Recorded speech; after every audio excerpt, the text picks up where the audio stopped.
the ascension and glorifying of the Lord Jesus. And I just want to read one or two passages in that connection. Firstly, in the book of the Acts, chapter 1,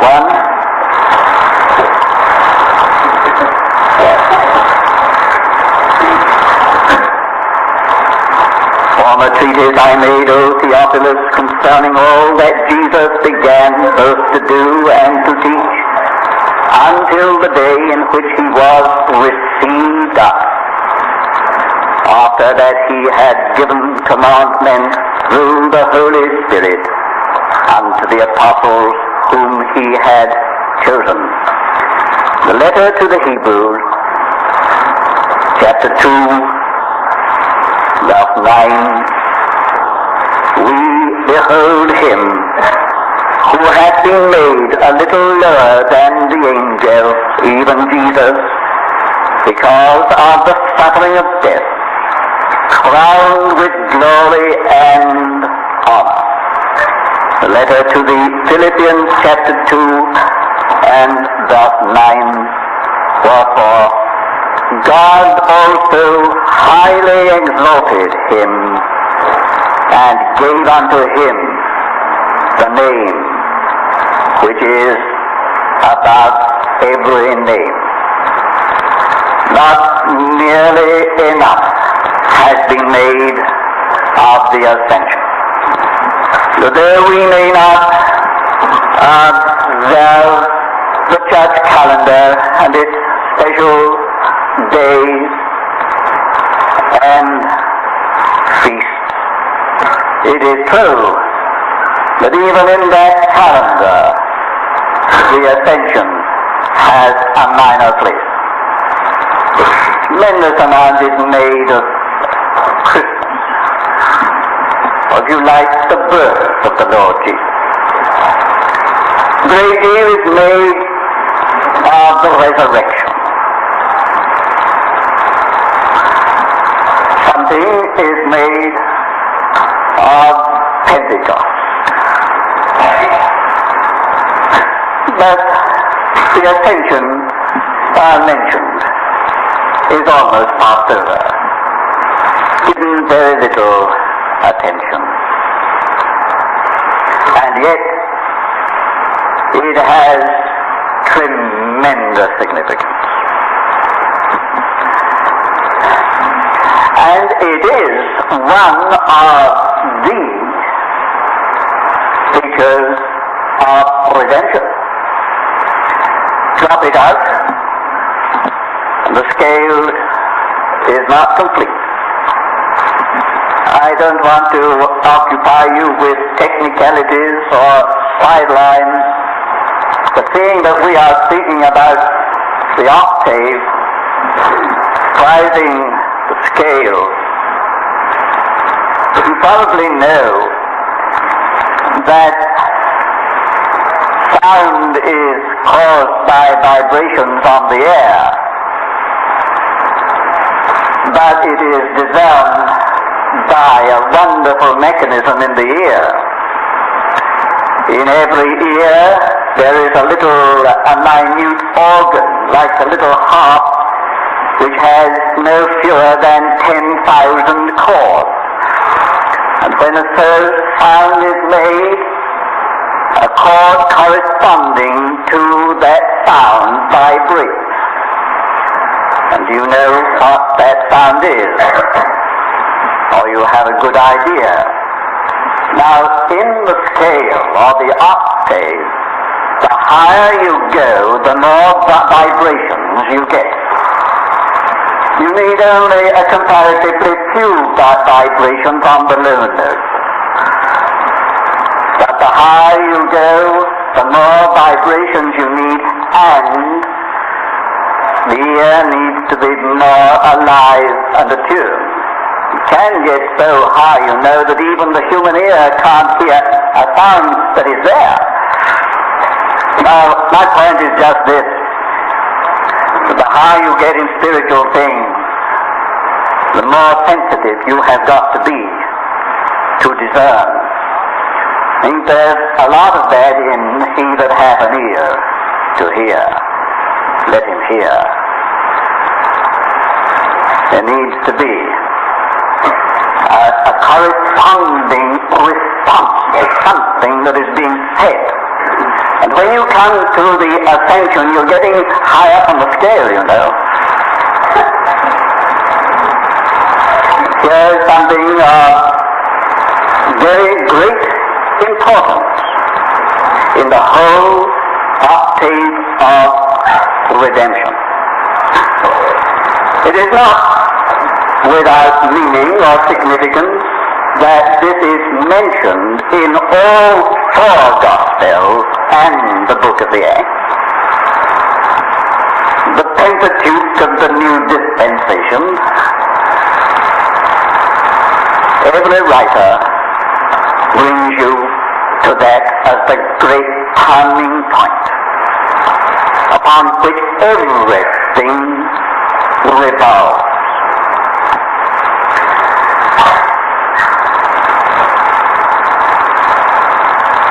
We have tried at this time to answer some small way, can only be that in a short time, the question, why the ascension and glorifying? I think it is one of the strongest arguments for the resurrection of the Lord Jesus that the disciples and those who had been with him during his earthly life were so glad at last to let him go. You remember that whenever he referred to his coming departure, the very mention of it struck terror and consternation into their hearts. Indeed, those words at the beginning of the unfortunate division of the narrative marked by John 14 were uttered because of that very thing. Let not your hearts be troubled. In speaking about his going, it had struck consternation into them. They saw no hope, no future if he went. Everything for them simply disintegrated. They could not bear to think of his departure.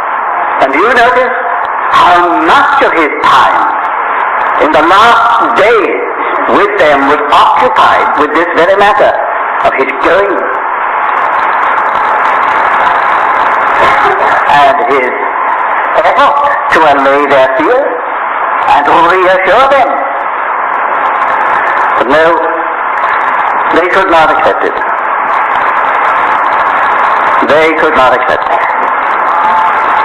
It was a dark shadow upon their horizon. And here, when you come to the actual departure, what a change.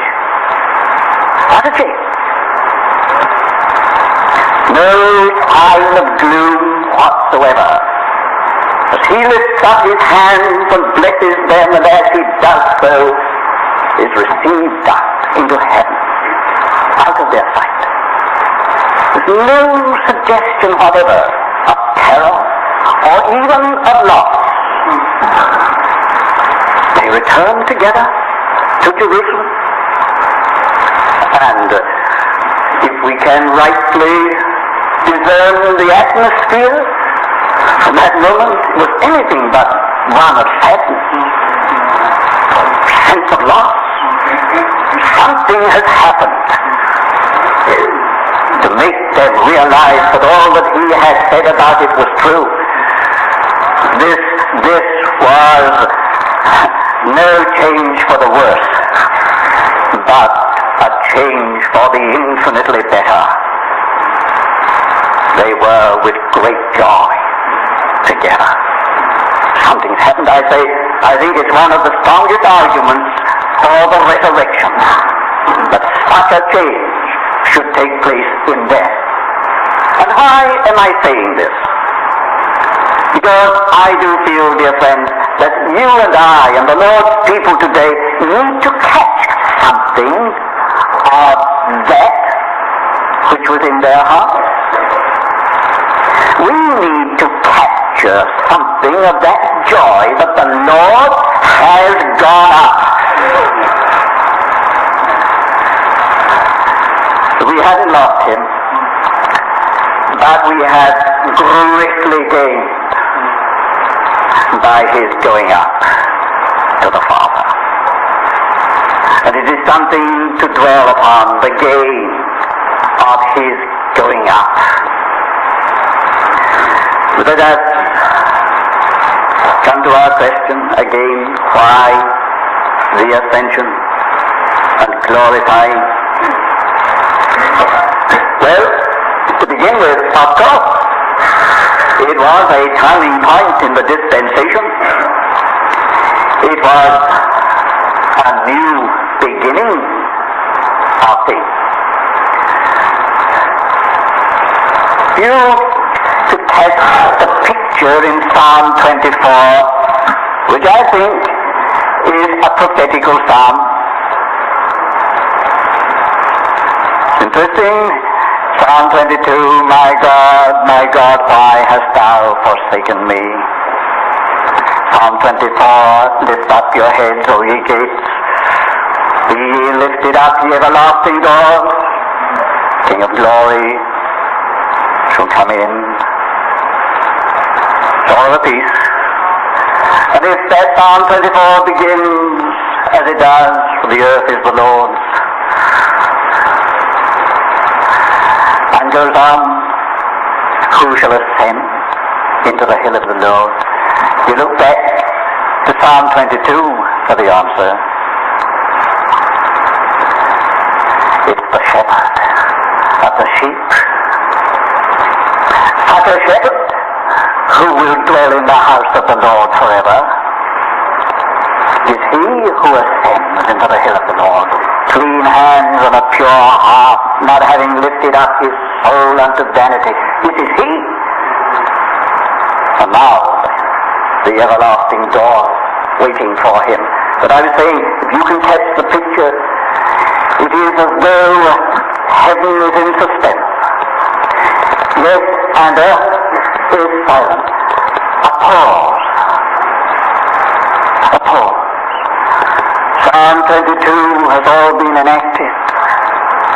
The awful cross, the terrible forsaking, the desolation. He has been laid in the tomb. All is waiting. God has raised him. But heaven is waiting. Heaven is waiting. And then he's coming. And the angels break forth in their cry. The heavenly hosts, lift up your heads, O ye gates. Be lifted up, the everlasting door. King of glory shall come in. He's on the way. He's coming. Open the gates for him. Picture, you see, of his return to heaven, of his ascension, his exaltation. Everything is waiting for that. Point is, everything is waiting for that. Nothing else had happened until that took place. All this, yes, preparation has been made. It's all been made down there. All that work has been done by the cross. It's all ready, but we're waiting. Can't go on until he is here, until he's back, until he is in his place, his rightful place. All waits for that. I say, this ascension of the Lord Jesus, this exaltation of the Lord Jesus, this glorifying of the Lord Jesus was a tremendous matter. Everything is in suspense until that happens. Must therefore have some very great meaning for us. It's a new beginning, I was saying. A new beginning for which all the preparation has been made in the cross. What is the new beginning? Well, you see, it's just a tremendous change in the character, the nature of the dispensation. In the old dispensation of the Old Testament, everything was centered in a spot on this earth and a nation amongst the nations.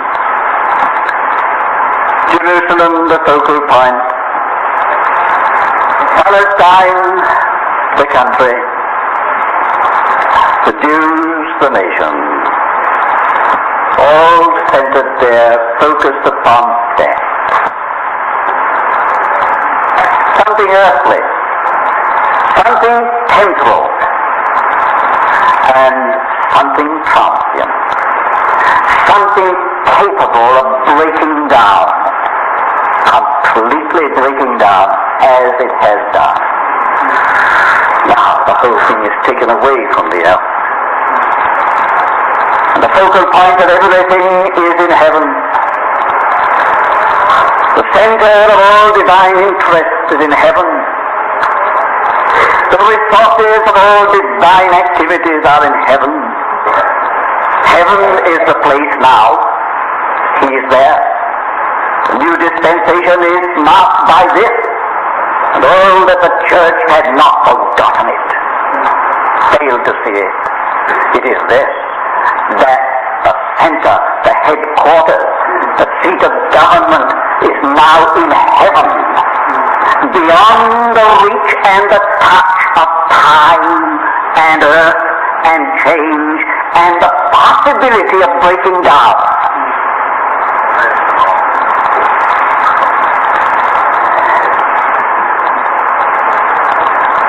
We're so familiar with the teaching that one hesitates to remind you of it, that the church is now a heavenly people and not an earthly, and that all our spiritual blessings are in the heavenlies in Christ Jesus. But all that does have some very valuable practical meaning. Just take this about the Lord Jesus, for instance. When he was here on this earth, well, speaking in a manner, he was at the mercy of men and things. He was governed very largely by earthly conditions.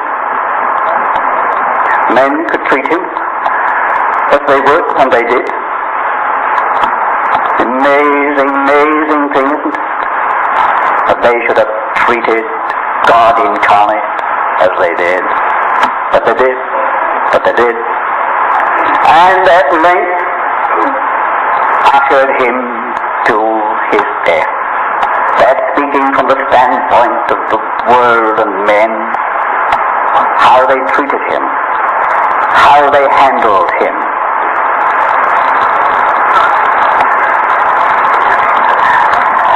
No one can do that now. No one can touch him now. No one can in any way handle him now. He is right about all such conditions and possibilities. He's there. He's there. That brings tremendous rest, doesn't it? That brings tremendous rest, tremendous satisfaction, tremendous comfort. He is outside of the reach of all these things which are against him. He He's outside and beyond the touch of all antagonistic forces set upon his destruction. He's right beyond them. He's right outside of them. He's right above them all, above all rule and authority and principality and power. Absolutely safe. And you need never have one moment's fear for him. Never have a moment's unrest. That's why I say death. It's a very practical application and value and gives my heart a great deal of comfort and rest, dear friends. The church is a heavenly body seated with him. I need have no moment's worry about the true church. Oh, come down to the earth and see how men worry about their church, and their churches and their things. And you touch them and see what happens. They've got to look after it. They've got to take care of it. They've got to keep it. They are the custodians of this thing, and they watch jealously and fiercely over the thing. And my word, what a lot of worry they have, and what a lot of trouble. And you know all the story. Because it's something on the earth that's got to be looked after. Oh, it's a grand thing to be in the realm of the heavenly church and not have to worry about trying to preserve something and keep it going and seeing that it doesn't pass out. None of that at all. You need know a bit about a work that is a heavenly work, that is united with Christ in heaven. This is all the difference. And you can see a great deal more than I'm saying. All the difference. Get onto heavenly ground. Oh, yes. You need not worry. You need not fret to try and keep the thing going. That it might break down, and then you'll be left without your pet, without the thing for which you spent all your time and resources. Don't worry about a heavenly thing. It's in the custodianship of one who is above all these things. Thank God. Let rest. I don't know what the geography of heaven is. I can never answer any questions about where is heaven located and so on. But I can see a lot of spiritual truth in what the Lord says. I go to prepare a place for you, and in my Father's house are many resting places. You come to rest when you get on the heavenly ground, just as he has come to rest. And you need not worry. Only keep on that ground. If you're going to worry at all, you must worry. Worry lest you get down onto earthly ground, for that's the realm of worrying. Keep up. It's in safekeeping. It's in the keeping of one who is far above all. And it means more than that, you see, as I have intimated, every spiritual blessing in the heavenlies, in Christ Jesus, and we seated there with him. That heavenly union with Christ means such abundance, such fullness, that you need never worry about spiritual supplies. Just marvelous, the resources, the supplies that will come if only you get onto the right ground, into the right position. It's true. You're down on this earth when you have to worry for your supplies. Get down onto the natural level of ministry and see how hard you've got to work to get something to pass on. Get up onto the open heaven, onto the heavenly ground, and every spiritual blessing. Abundance, fullness on that ground. Now these are no abstract things, these are reality. They are reality. It's one of the miracles of heavenly sustenance, the supplies, all the way along, the never-ending supplies. You feel you've come to the end, nothing more, and then another fullness. And again, you seem to have exhausted everything, and you haven't got another crumb and another fullness. Please turn the tape over now and continue listening at this point on track 2. Do not... You seem to have exhausted everything, and you haven't got another crumb and another fullness. Every time he wants it. And there's a need for it. We go on and on through the years like that. This is all a part of his being in heaven. His being in heaven and the church being joined with him in heaven. That is why the ascension and the glorification of our Lord Jesus. But then, his ascension and his glorifying are God's own attestation of his person and work. You see, that is what the scriptures say. You look at one or two passages and you find that is the meaning of them in John chapter 3. Verse 13.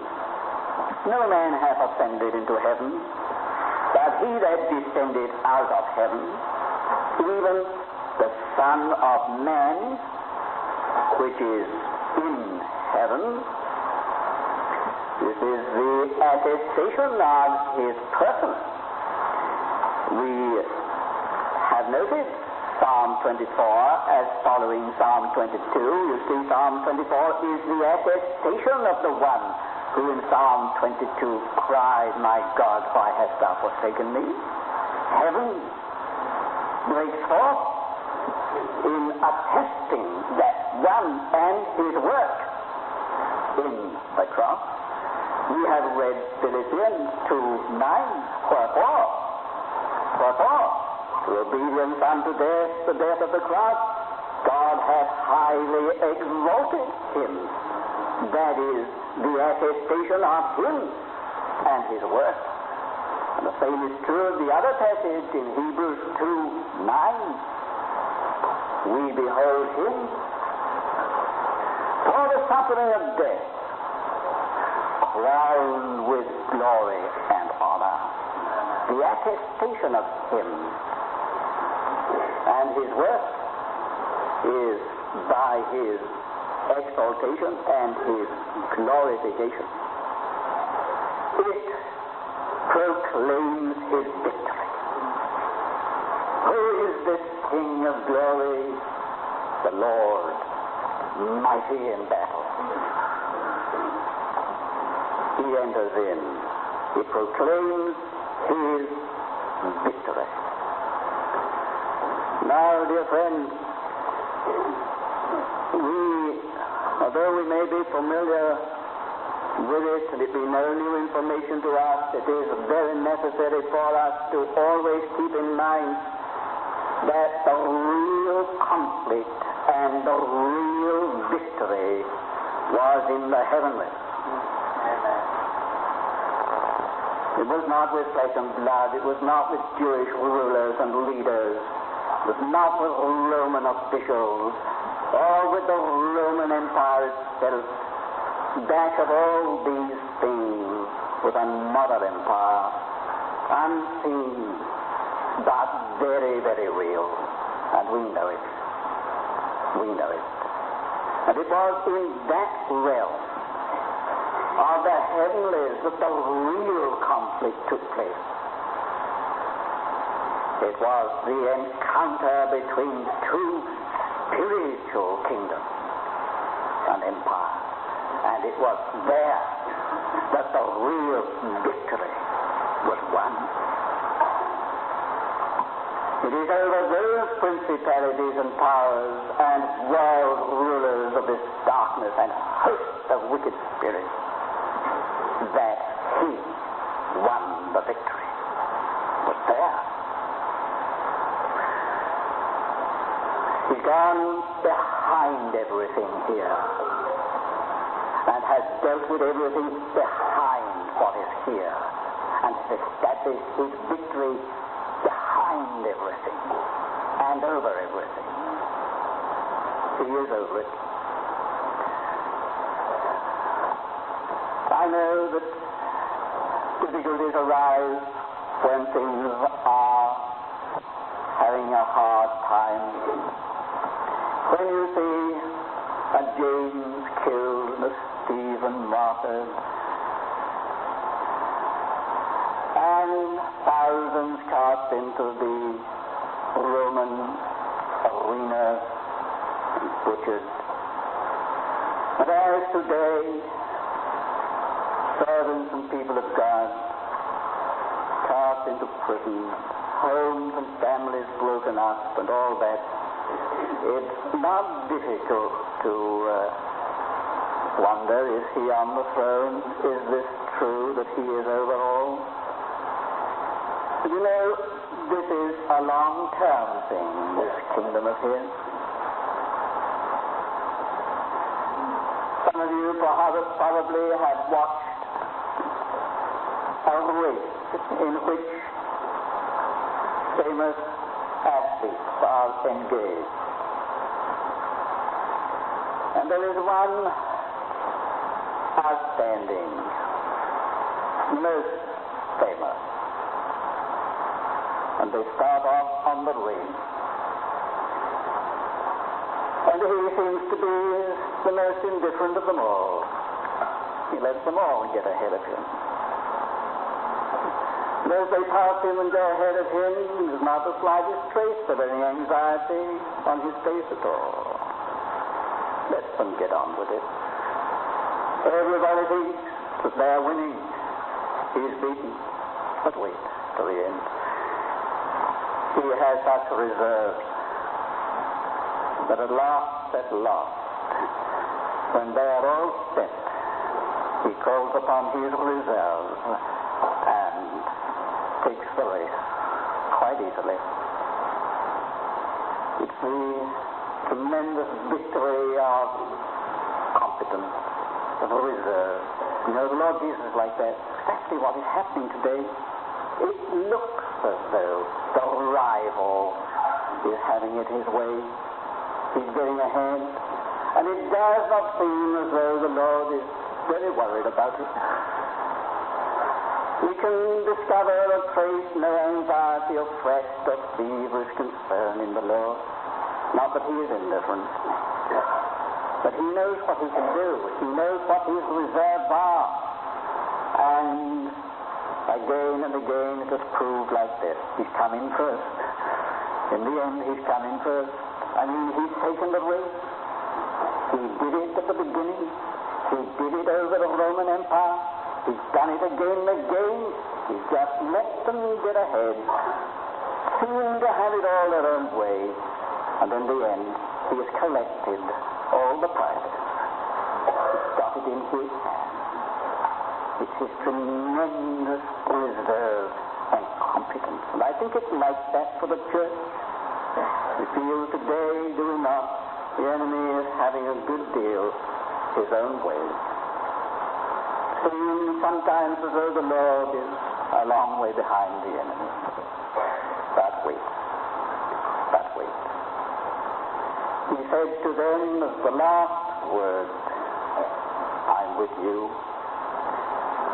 until the consummation of the age. I'll be there at the end with you. I'll be there at the end with you. The Lord Jesus will not be out of it at the end. He'll be there. It'll be the others who will be out.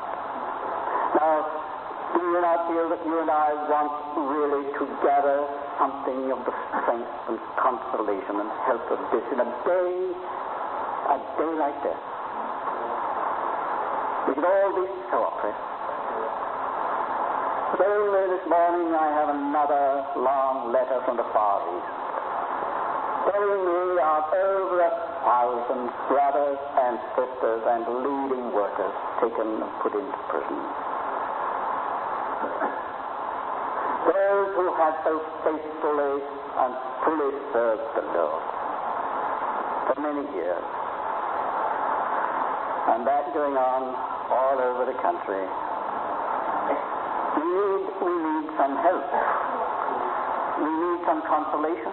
As they do, we do. We're in the same fight.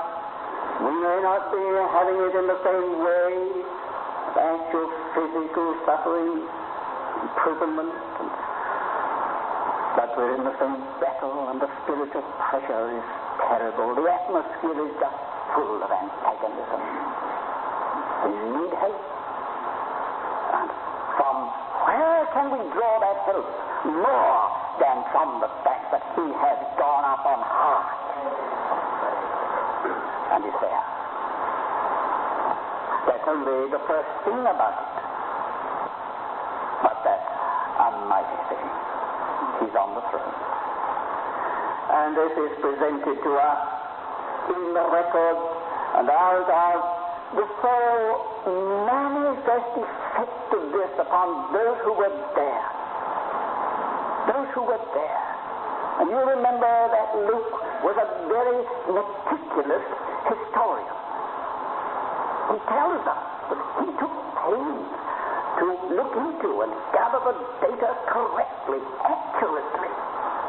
He was a meticulous historian, and Luke would never have put this in if he'd had any question about it, been any doubt about it. He's got plenty of evidence for everything that he wrote in this book of the Acts. And here you have in these men, under circumstances and conditions which would naturally have resulted in something so much the opposite. Just like this, triumphant. Their Lord's gone. He's gone from them. He's been received up in a cloud and out of their sight. He's gone. What ought they to feel like? And yet, it's not so. They go forth triumphing and to triumph because he's gone up. It's here presented to our faith as a great note in the Octave of Redemption. It's a part of redemption. And the Lord being there is intended to redeem us from fear,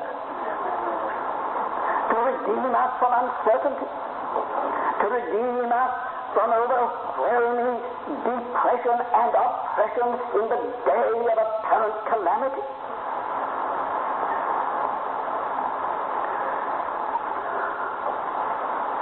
This the Holy Spirit is really doing his work.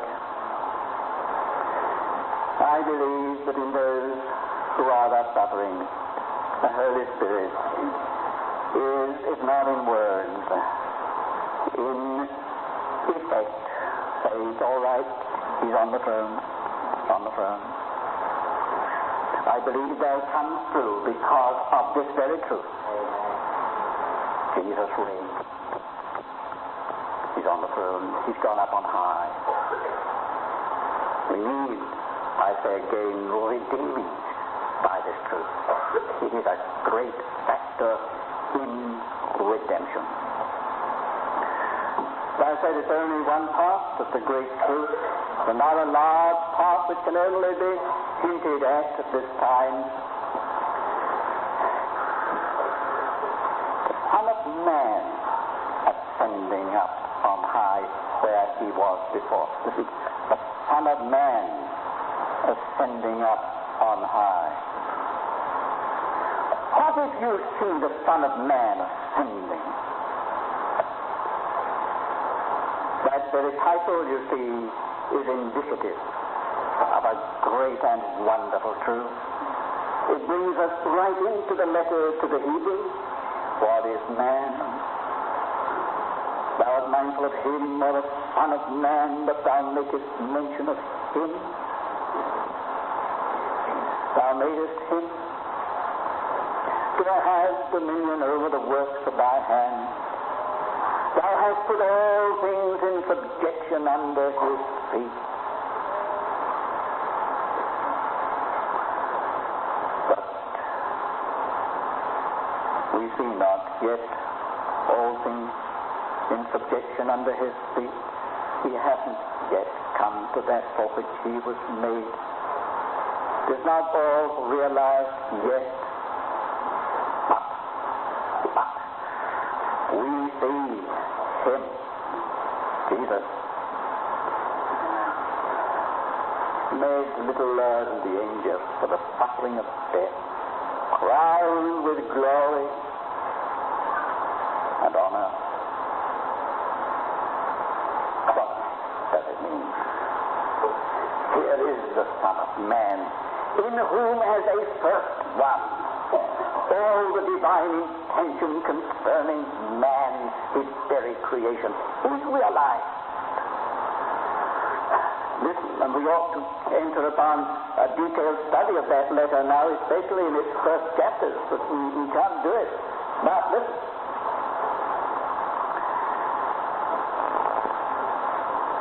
Not unto angels did he subject the inhabited earth to come, whereof we are speaking. But one in a certain place has testified, saying, what is man? The subjecting of the inhabited earth to come to man.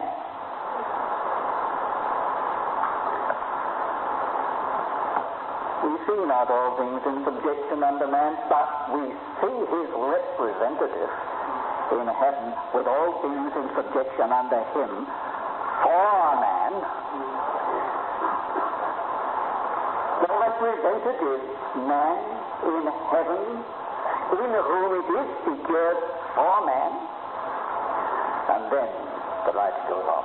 Wherefore, holy brethren, partners in the heavenly calling. All the pieces is heavenly calling. What is it? In fellowship with him, in partnership with him. For he that sanctifies and they that sanctify are sanctified out all of one. He is not ashamed therefore to call them brethren, saying, I will declare thy name unto my brethren. Wherefore, holy brethren, partners with him and with one another of the heavenly calling, what is it? To have dominion over the inhabited earth to come. He is there, having secured that purpose of God in his own person, representing the people, the many sons whom he is bringing to glory. That is why he has ascended up on high. It's a man installed in full possession of the eternal intention of God concerning man, and installed there as a first one of the many sons to be brought to glory.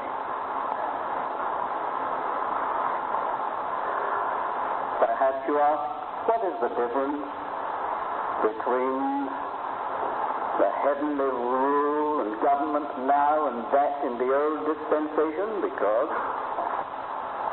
the heavens did rule then. In the days of Daniel, the heavens were ruling. Yes, they were ruling in the old dispensation. But what's the difference? Well, when you ask that question, you just throw open a tremendous door, and this whole letter to the Hebrews will answer it for you. It's the difference, the great difference between that dispensation as a merely and purely earthly and temporal one, and this dispensation, eternal and heavenly and spiritual. It's the difference, all the differences that are mentioned in this very letter, and you know it's the letter of the better thing. The better thing. Coming to something so much better in the heavenly government of the Son of Man than in the general sovereignty of God in the old dispensation. That's far too big a matter for us to enter into, but it's an indication, and it's all centered in this one thing. Why he has gone up, why he's there, while he has ascended and is glorified. I need to indicate that it means a lot of very great things that Jesus is in heaven. But it makes it challenge. It's the great test of everything. It's the great test of everything. Now, let me close with this. It's one thing for us to know the truth about the church being a heavenly body, heavenly people, and what the Word says about seated together with Him in the heavenlies, and being blessed with every spiritual blessing in Him in the heavenlies and all that. It's one thing to know all that, to be able to give Bible readings on it. It's a very, very different thing to be in the good of it. And do remember this, dear friends, that it's a law of the Bible throughout that you are always tested right up to the hilt, to the last degree on every position that you take. Your testing corresponds to the position that you have taken and declared. And if you say, I take my heavenly position, you're going to be tested right up to the hilt on a heavenly position. You will have nothing down here on this earth to support you. You'll have to get all your support from heaven. You'll have nothing here to protect you. You'll have to get all your protection from heaven. You have nothing here to champion you. You'll have to get all your championing from heaven. You'll be tested by the position. But it's a position that can stand the test. It's an eternal, impregnable position.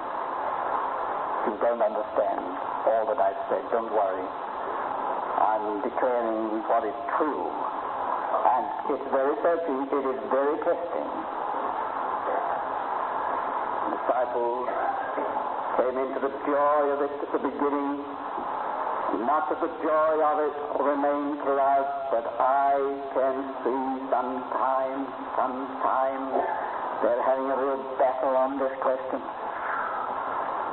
Having to fight to hold that ground. To hold that ground that Jesus is Lord. Conditions have demanded a very strong affirmation of it. Digging your heels in and saying it in spite of a Lord. He's Lord. This is no romantic kind of thing. This is desperate. And so the apostle says, stand, withstand. Having done all, stand. Where? Our wrestling is in the heavenly. Stand there with Him. The Lord help us.